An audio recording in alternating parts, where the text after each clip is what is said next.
Mr. Chairman, I appreciate you joining me on such an important day. What exactly took place from your standpoint in terms of this CIA getting involved in your investigation? Maria, this new CIA whistleblower that came forward about the interaction with CIA and not allowing Kevin Morris as a witness only confirms, Maria, what our two IRS whistleblowers said. They even highlighted when they were investigating Hunter Biden's tax crimes, they saw this huge amount of money that came from Kevin Morris that paid off Hunter Biden's taxes, that, in fact, they provided to the Ways and Means Committee a message saying that Kevin Morris sent to business associates of Hunter Biden saying, we need to take care of these back taxes or it's going to face a political or personal risk. And the IRS investigators wanted to go into in the possibilities of a campaign finance crime at that point, but they were prevented to and stalled by higher-ups. So there was an email along the way that I know you and Jim Jordan and James Comer have discussed where Kevin Morris is talking about we need to help Hunter Biden. We need to do this for politics to ensure that Biden is in the White House. I mean, and how close are these two? Because another comment that one of your colleagues made was that they just met before he actually forked over all this money to help Hunter Biden. According to the IRS whistleblowers, they provided information showing that the first time that Hunter Biden had ever met Kevin Morris was at one of his father's fundraisers just a few months before that email was sent. That email that we're talking about that was sent was talking about paying off Hunter Biden's back owed taxes of a couple $1 million, and they needed to do that soon or it would create great political or personal risk. Well, that was just less than 3 weeks before Super Tuesday, which ultimately led to Joe Biden becoming the presidential nominee. Unbelievable. What can you tell us at this point in your investigation, Mr. Chairman? I mean, the White House has rejected your invitation, Comer's invitation for President Biden to testify in the impeachment probes. Ian Sams told Comer to call it a day. Are you calling it a day? Where is this investigation today?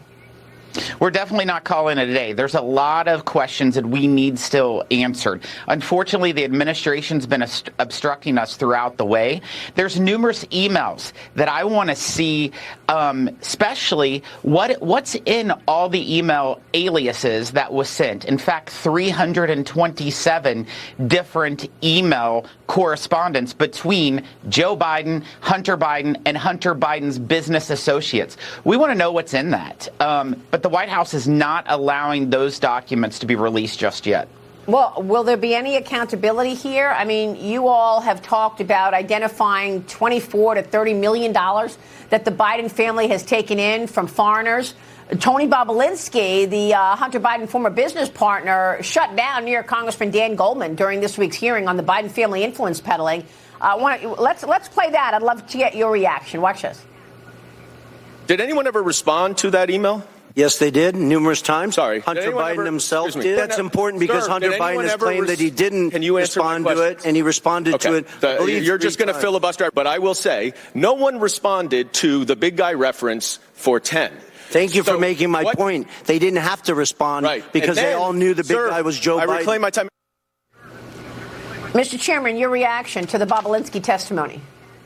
Well, Bobolinsky, I asked him questions directly. I said, was Joe Biden the brand that was mentioned in all the messages that they were selling all over the world? He said Joe Biden was the brand. He also said not only did Joe Biden know about the business dealings, but that he was, in fact, a participant and enabler.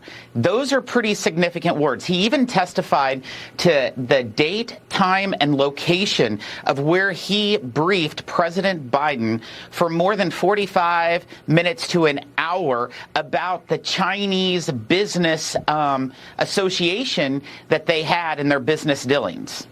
Yeah, and Bobolinsky said that the Bidens have taken some $9 million from China as part of that overall $30 million that Comer has talked about, or $24 million that has been talked about.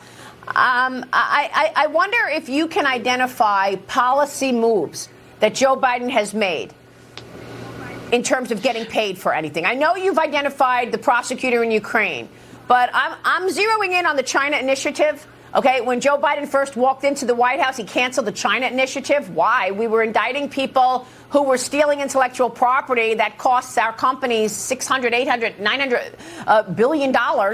Or $900 million, pardon me, close to $1 billion in IT theft. Why shut down the China initiative? Is that something he got paid for? You know, it could quite possibly be. The IRS whistleblowers have provided so much information to us. In fact, they also had an outline of where there was meetings or phone calls with Hunter Biden or his business associates, and how just in a matter of time, there was also official activity and correspondence and results from right after those meetings or those phone calls. So there's numerous examples. Of course, the Ukraine example is one that's highlighted all the time because that is the most obvious one where it has the president on TV. Mr. Chairman, I've got to get your take on the budget. But first, let me bring in Newt Gingrich. He's got a question as well. Newt, go ahead. Well, I just think that it's important for the country to understand why have you run into these walls where again and again and again the White House and the Justice Department just literally closed down. And this most recent example is a perfect case. And you'd be so much further down the road if they'd simply responded to your requests. You're exactly right. We would be leaps and bounds ahead of the way, Mr. Speaker, if the White House would just be cooperative. They have not been cooperative at any level in this investigation, and the Justice Department has not been cooperative. It's quite important to point out, once again, that the IRS whistleblowers highlighted numerous examples where the Justice Department prevented any leads that led to Joe Biden, and they said that this was so unusual from the normal course of investigations. Let me move on.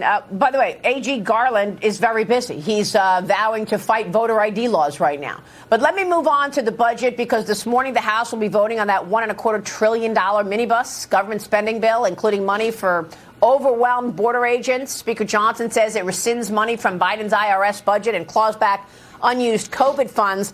Mr. Chairman, are you confident that we avoid a government shutdown? And I guess, you know, the question has to be asked in terms of where we are. I mean, it certainly looks like you're back at square one because the Republicans are not united. And this is the same issue that got Kevin McCarthy kicked out.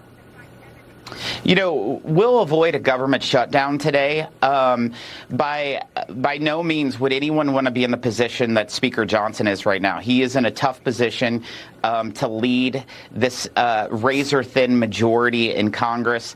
I'm happy that this bill, by all means, is not a perfect bill, but I'm happy that it's within the Fiscal Responsibility Act that was passed in May, meaning that we're going to save at least $1.5 trillion over the next 10 years. We got to remember, we're in the place we are right now because when the Democrats controlled the White House, the House, and the Senate, they added $10 trillion of additional spending that fueled the inflation fire, where inflation's gone up 18.6% since Joe Biden's taken the oath of office. The fact that we are reducing spending this year from last year is a good thing. And also, one of the provisions being from the Ways and Means Committee that I really care about is all that money that went to the IRS. We're also rescinding $10 billion of that money going to the IRS. I want it to be more, but at least it's $10 billion. Yeah, that is a great point. What about military spending? I mean, military spending is up, but is it negative when you consider inflation? It's definitely very mixed. Some of our military hawks are not happy with the level of spending with the military. It goes up, I believe, $27 billion, which is not keeping up with inflation, but it does go up. Yeah. So again, it's down when compared to inflation.